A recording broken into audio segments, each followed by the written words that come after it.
22 साल से उनका मानसिक रोग समाप्त नहीं हुआ।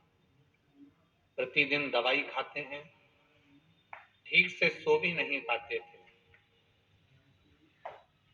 इस लॉकडाउन में आपकी शिव महापुराण की कथा सुनी और शंकर जी पर 1 लोटा जल चढ़ाना प्रारंभ करा।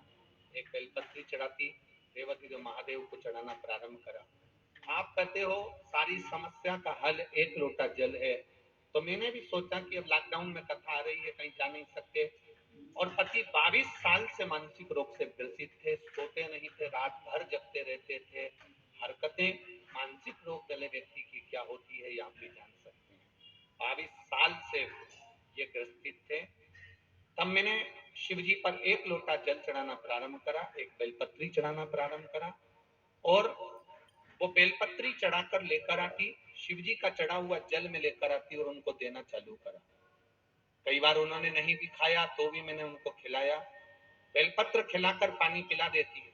बाबा की कृपा ऐसी हुई गुरुदेव, अब वो धीरे धीरे ठीक हो गए हैं, उनकी दवाइयां बंद हो गई हैं और वो रात्रि को सोते भी हैं, और उनका जो मानसिक रोग था अब धीरे धीरे बाबा की कृपा से संतुलित हो गया, वो ठीक हो गया।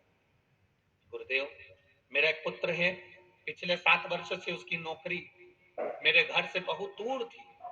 मैंने बाबा से प्रार्थना करा, बाबा तूने मेरे पति को 22 साल जो मानसिक रोगी रहा, जिसको रात की नींद चली गई थी, रात भर बैठा रहता था, ऐसे 22 साल के रोगी को तू ठीक कर सकता है, तो मेरा बेटा बहुत दूर जॉब करता है, नौकरी करता है, ऐसी कृपा कर दे कि मेरे नजदीक में उसकी नौकरी लग जाए। मैंने जल चढ़ाया, रोज जल चढ़ाती, घी का दिया लगाती, और बाबा को एक दिन बेलपत्री पर लगाया हुआ शहद चिपका कर आ गई।